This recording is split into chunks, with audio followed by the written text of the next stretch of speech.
The October wind cut through the mountains of northern Idaho like a blade, carrying the scent of snow and the promise of an early winter. Marcus Stone guided his pickup truck down the winding road toward Timber Falls, his weathered hands gripping the steering wheel as he navigated the familiar curves. At 56, Marcus had spent most of his life in these mountains, running the Stone Ridge ranch that his father had carved out of the wilderness 40 years ago. The ranch had been struggling for the past few years with attacks on his cattle, environmental regulations limiting grazing areas, and the constant pressure from wildlife conservation groups had pushed him to the edge financially. But Marcus was stubborn, like the granite peaks that surrounded his valley, and he refused to give up on the land that had been his family's legacy. As he drove into town, Marcus noticed an unusual commotion in the parking lot of Pete's feed store. A small crowd had gathered around a rusty pickup truck, where a grizzled man in overalls was shouting something about last chance and everything must go. As Marcus got closer, he realized it was Earl Hutchins, a local trapper who'd fallen on hard times after the fur market collapsed. Marcus parked and walked over to see what Earl was selling. What he found made his stomach turn. In the back of Earl's truck were several animal cages, most of them empty. But one contained what might have been the most pitiful sight Marcus had ever seen. It was a dog, or what was left of one. The animal was enormous, clearly pod wolf, with thick gray and black fur that was matted and dirty. But it was the dog's condition that struck Marcus most. The animal was emaciated, its ribs showing through its coat, its eyes dull with pain and exhaustion. One of its hind legs was clearly injured, possibly broken, and there were old scars across its muzzle that spoke of a hard life. "What's the story with that one?" Marcus asked Earl, nodding toward the cage. Earl spat tobacco juice onto the gravel. "That's Rex. Been trying to find him a home for weeks. He's part wolf, part German shepherd. Far as I can tell, found him caught in an old trap up in the high country, half dead from starvation and exposure. Why haven't you taken him to the vet?" Earl's laugh was bitter. "You seen the vet bills lately? Besides, look at him. He's more wild than domestic. Ain't nobody gonna want a half-dead wolf dog." Marcus studied the animal more closely. Despite its condition, there was something in the dog's eyes, an intelligence, a dignity that hadn't been broken despite obvious suffering. The animal looked back at Marcus with what seemed like understanding, as if it knew this might be its last chance. "What are you asking for him?" Marcus heard himself say. "Hell, I just want him gone. Give me $1 and he's yours. But I'm warning you, he might not make it through the night. And even if he does, he's gonna be more trouble than he's worth." Marcus looked around at the small crowd that had gathered. Most were shaking their heads, muttering about the poor animal being a lost cause. Mrs. Davidson from the general store was dabbing at her eyes with a handkerchief. But no one was stepping forward to help. This incredible story is just beginning. Hit that like button and subscribe for more amazing true stories that will leave you speechless. "I'll take him," Marcus said, pulling a crumpled dollar bill from his wallet. Earl looked surprised. "You sure about that, Marcus? Like I said, he's probably gonna die anyway. Might save yourself the heartache." "Let me worry about that," Marcus replied, already moving toward his truck to lower the tailgate. It took 3 men to carefully transfer the cage to Marcus's truck. The dog Rex didn't resist, but Marcus could see the animal watching every movement with alert eyes. There was no growling, no snapping, just a quiet acceptance of whatever fate awaited him. As Marcus drove back toward the ranch, he kept glancing in his rearview mirror at the cage in his truck bed. He wasn't sure what had compelled him to take on a dying animal he couldn't afford to care for, but something about Rex's situation had resonated with him. Maybe it was the fact that they were both survivors, both holding on despite the odds being stacked against them. The Stone Ridge ranch appeared ahead, a modest spread with a 2-story log house, several outbuildings, and pastures that stretched toward the tree line. Marcus had been born in that house, had learned to ride and rope in those pastures, had buried his parents in the small cemetery on the hill overlooking the valley. Marcus parked near the barn and carefully maneuvered the cage out of the truck. Rex watched every movement but remained silent, even when Marcus opened the cage door. "Come on, boy," Marcus said softly. "Let's get you somewhere warm." To his surprise, Rex slowly emerged from the cage, favoring his injured leg but moving with more strength than Marcus had expected. The dog was massive, probably close to 100 pounds. Even in his emaciated state, he would have been an imposing animal in his prime. Marcus led Rex into the barn, where he'd prepared a stall with fresh straw and blankets. The dog settled down with a soft grunt, his intelligent eyes never leaving Marcus's face. I know you're hurting, boy, Marcus said, kneeling beside the stall. But we're gonna do what we can for you. He drove back to town and returned with supplies, antibiotics from the feed store, high-quality dog food, and a bottle of pain medication that the clerk had reluctantly sold him without a prescription. It wasn't proper veterinary care, but it was what Marcus could afford. Over the next few hours, Marcus tended to Rex with the same care he'd give to any injured animal on his ranch.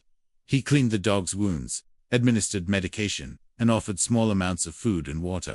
Rex accepted everything with quiet dignity, never once showing aggression despite what must have been considerable pain.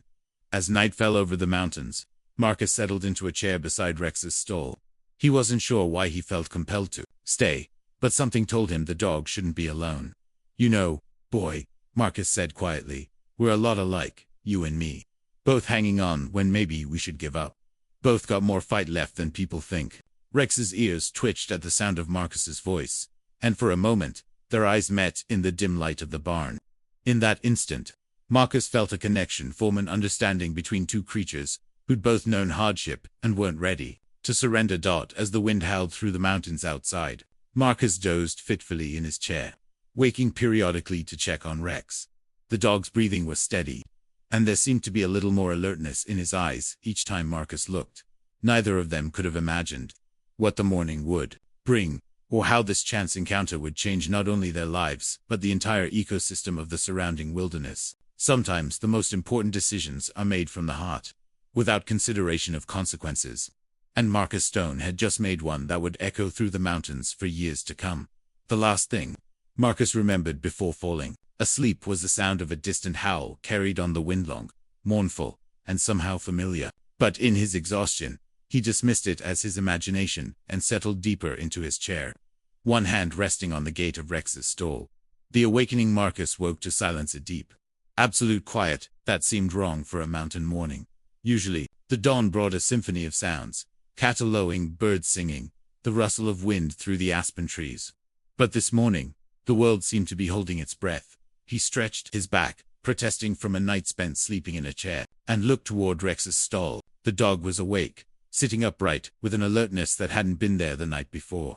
His ears were pricked forward, and his head was tilted as if he was listening to something Marcus couldn't hear. "Morning, boy," Marcus said softly, rising from his chair. "How are you feeling?" Rex turned to look at him, and Marcus was struck by the change in the animal's eyes. Where yesterday there had been pain and exhaustion, today there was something else, a fierce intelligence and an energy that seemed to radiate from within. But Marcus opened the stall gate and was amazed when Rex stood without difficulty, putting weight on his injured leg for the first time. The dog moved slowly but deliberately toward the barn door, pausing to look back at Marcus as if asking permission. "You want to go outside?" Marcus asked, following Rex toward the door. As they stepped out of the barn, Marcus immediately understood why everything seemed so quiet. The usual morning sounds were absent because every animal on the ranch was frozen in place, staring toward the tree line at the edge of his property. And there, silhouetted against the dawn sky, was something that made Marcus's breath catch in his throat. Wolves, dozens of them, sitting in perfect silence along the ridge that bordered his land. They weren't moving, weren't hunting, weren't showing any of the typical behaviors Marcus associated with the predators that had been plaguing his ranch for years. They were simply there, watching. Rex stepped forward, and Marcus heard something that raised the hair on the back of his neck, a low, musical sound that was part whine, part howl, coming from deep in the dog's chest. It was a sound of communication, of recognition, of something Marcus didn't understand, but could feel in his bones. And then, as if responding to Rex's call, the wolves began to howl. It started with one, a long, haunting note that echoed across the valley. Then another joined in, and another, until the entire ridge was alive with a sound that seemed to come from the earth itself. Marcus had heard wolves howl before, but this was different, more complex, more layered, as if they were having a conversation in a language older than human memory. Rex lifted his head and added his voice to the chorus, and Marcus realized with stunning clarity what he was witnessing. This wasn't a random gathering of predators. This was a reunion. The howling continued for several minutes, rising and falling like a natural orchestra, before gradually fading to silence. One by one, the wolves stood and began to disappear into the forest, until only a few remained on the ridge. Marcus stood beside Rex, his mind reeling with the implications of what he'd just witnessed. "You're not just part wolf, are you, boy?" he said quietly. "You're their family." Over the next few days, the pattern repeated. Each morning, Rex would lead Marcus outside, and the wolves would be there, waiting. The howling sessions became a daily ritual, and Marcus began to notice changes, not just in Rex, but in the entire dynamic of his ranch. The attacks on his cattle stopped completely. Where before he'd been losing livestock to wolf predation on a regular basis, now his herds grazed peacefully even near the forest edge. It was as if an invisible barrier had been erected around his property, protecting it from the very predators that had been his greatest threat. Word of the strange phenomenon began to spread through the valley. Neighbors reported seeing unusual wolf activity, but none of the surrounding ranchers were experiencing the same protection that seemed to extend over the Stone Ridge Ranch. Dr. Sarah Mackenzie, a wildlife biologist from the University of Idaho, arrived on Marcus's doorstep a week after Rex's recovery. "Mr. Stone," she said, her eyes bright with scientific curiosity, "I've been getting reports about unusual wolf behavior in this area. I was hoping you might let me observe what's happening on your land." Marcus had been expecting this visit. The story of the rancher whose cattle were protected by wolves was too unusual to remain secret for long. "You can observe all you want, Doc," Marcus said, "but I'm not sure you're going to believe what you see." Dr. Mackenzie set up her equipment on the ridge overlooking Marcus's property, and within an hour, she was witnessing something that challenged everything she thought she knew about wolf behavior. "This is impossible," she muttered, watching through her binoculars as a pack of wolves moved past Marcus's cattle without showing any hunting behavior. Wolves don't form protective relationships with humans. They certainly don't extend that protection to livestock. "Tell that to Rex," Marcus said, nodding toward the dog who was lying peacefully in the pasture, seemingly unconcerned by the presence of his wild relatives. "Mr. Stone, where exactly did you get this dog?" Marcus told her the story of finding Rex at Earl's truck, the dollar purchase, and the dramatic recovery that had followed. Dr. Mackenzie listened with growing amazement. "I think what you have here," she said slowly, "is an alpha. Not just any alpha, but the former leader of that pack out there. Something happened to separate him from his family. Injury, human interference, getting lost, and they've been looking for him, so when I brought him home, you reunited them. And wolves have incredibly strong family bonds. They're showing gratitude the only way they know how, by protecting what's important to you." Marcus looked out at his cattle, grazing peacefully under the watchful eyes of creatures that should have been their natural predators. "How long will this last?" "I have no idea," Dr. Mackenzie admitted. "This kind of cross-species cooperation is virtually unheard of. You're living in the middle of something that's going to rewrite textbooks." That evening, as Marcus sat on his porch with Rex beside him, he reflected on how completely his life had changed in just over a week. The ranch that had been on the verge of failure was now the safest place in the valley. The wolves that had been his enemies were now his unlikely protectors. "You know what the funny thing is, boy?" Marcus said, scratching Rex behind the ears. "I thought I was saving you. Turns out you were saving me." Rex's tail thumped against the porch boards, and in the distance, Marcus could hear the evening howl, beginning a nightly song that had become as familiar and comforting as any lullaby. The pack's protection 3 months after Rex's arrival. Marcus stood in his kitchen reading a letter that would have been unimaginable just a year ago. The Montana State Department of Agriculture was requesting a meeting to discuss his innovative predator management techniques. Word of the wolf-protected ranch had spread far beyond the valley, drawing attention from wildlife biologists, ranchers, and government officials across the region. Outside his window, Marcus could see Rex moving through the cattle, with the easy confidence of a ranch dog. But there was something different about the way the cattle responded to him. They showed him a respect that went beyond familiarity, almost reverent acknowledgement of his status as their protector. The morning howl session had evolved over the weeks into something that Dr. Mackenzie had started calling the daily briefing. The wolves would appear on the ridge, Rex would join them in their complex vocalizations, and then they would disperse to patrol the territory around Marcus's ranch. It was a coordination of wild and domestic that seemed to defy every rule of nature. Marcus's phone rang, interrupting his thoughts. It was his neighbor, Jim Bradshaw, whose ranch bordered his to the south. "Marcus, you need to get over here." Jim's voice was tight with concern. "We got a situation." 20 minutes later, Marcus and Rex arrived at the Bradshaw ranch to find a scene that made his blood run cold. 3 of Jim's cattle lay dead in the pasture, clearly the victims of a wolf attack. But what made the scene even more disturbing was the presence of several government vehicles and a group of men in official uniforms. Fish and wildlife, Jim explained grimly. They're saying the wolf population in this area has gotten out of control. They want to start a culling program. Agent Robert Hayes, a stern-faced man in his 40s, approached Marcus with obvious recognition. You must be Stone. We've heard about your situation. What situation is that? Marcus asked carefully. The wolves that have apparently decided to protect your ranch while attacking everyone else's livestock. Some folks are starting to think you've got some kind of arrangement with them. Marcus felt anger rise in his chest. What kind of arrangement could a rancher possibly have with wild wolves? That's what we're trying to figure out, Agent Hayes replied. But what I know for certain is that wolf attacks in this region have increased by 40% since your pet showed up. Rex had been sitting quietly beside Marcus, but at the agent's words, the dog's demeanor changed. His ears went forward, his muscles tensed, and a low growl rumbled from his throat. Easy, boy, Marcus said, placing a hand on Rex's head. But he could feel the tension in the animal, a readiness for conflict that seemed to extend beyond the immediate situation. Dr. Mackenzie's voice interrupted the standoff. Agent Hayes, I don't think you understand what's happening here. She had arrived with a team of graduate students and was already examining the scene of the attack. These aren't random predations. Look at the kill patterns, the way the cattle were taken down. This is territorial behavior. Territorial? Jim asked. What do you mean? The wolves that protect Marcus's ranch aren't the same ones doing this, Dr. Mackenzie explained. What we're seeing is competition between two different packs.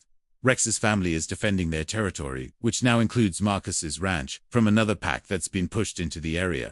Agent Hayes looked skeptical. You're telling me that wolves are fighting other wolves to protect cattle? I'm telling you that Marcus accidentally inserted himself and his ranch into a complex territorial dispute. Rex's pack sees this land as part of their territory now, and they're defending it against interlopers. As if to underscore her point, a howl echoed across the valley. But this one was different from the familiar morning song Marcus had grown accustomed to. This howl was harsh, aggressive, filled with challenge and threat. Rex's response was immediate and dramatic. He threw back his head and released a howl that seemed to come from the depths of his soul, a sound of authority, of warning, of absolute dominance. Within moments, answering howls came from the ridges around them, and Marcus realized that Rex's pack was converging on their location. Everyone needs to stay calm, Dr. Mackenzie said urgently. Don't make any sudden movements. Over the next few minutes, wolves began appearing on the surrounding ridges, not the orderly, peaceful gathering that Marcus was used to, but a mobilized force ready for conflict. Marcus counted at least 30 animals, all focused on something beyond the immediate area. Then Rex did something that amazed everyone present. He walked to the fence line separating Jim's property from Marcus's ranch and began marking the boundary with deliberate precision. The message was unmistakable. This is where my protection ends. Incredible, Dr. Mackenzie breathed. He's defining the territorial boundary for both packs. He's trying to prevent a war. Agent Hayes was no longer looking skeptical. How is this possible? Alpha wolves are incredibly intelligent, Dr. Mackenzie explained. Rex understands that his pack's protection of Marcus's ranch has displaced another pack, creating conflict. He's trying to establish clear boundaries to prevent further fighting. As they watched, a second group of wolves appeared on the eastern ridge, clearly the rival pack, responsible for the attacks on Jim's cattle. These wolves looked different from Rex's family. Leaner, more aggressive, with the desperate edge of animals pushed from their traditional territory. The two packs faced each other across the valley, with Rex standing alone on the boundary line between them. For several tense minutes, the standoff continued, filled with low growls and warning postures. Then Rex did something that would be talked about in wildlife circles for years to come. He walked directly toward the rival pack, alone, and apparently unafraid. The tension in the air was palpable as every human and animal in the area watched to see what would happen. The confrontation that followed was brief but decisive. Rex approached the rival alpha-scarred male with graying fur and engaged in what Dr. Mackenzie later described as the most complex interspecies negotiation I've ever witnessed. There was no fighting, no violence. Instead, there was a series of postures, vocalizations, and movements that seemed to constitute a discussion between the two leaders. It lasted perhaps 10 minutes. And when it was over, the rival pack began to withdraw toward the eastern mountains. Rex returned to Marcus's side. his tail wagging slightly, as if he'd just completed a routine task. The crisis was over, the territorial dispute resolved through diplomacy rather than warfare. What just happened? Agent Hayes asked, his voice filled with wonder. Rex just negotiated a peace treaty, Dr. Mackenzie said, shaking her head in amazement. He established territorial boundaries and convinced the rival pack to relocate to hunting grounds that don't conflict with human interests.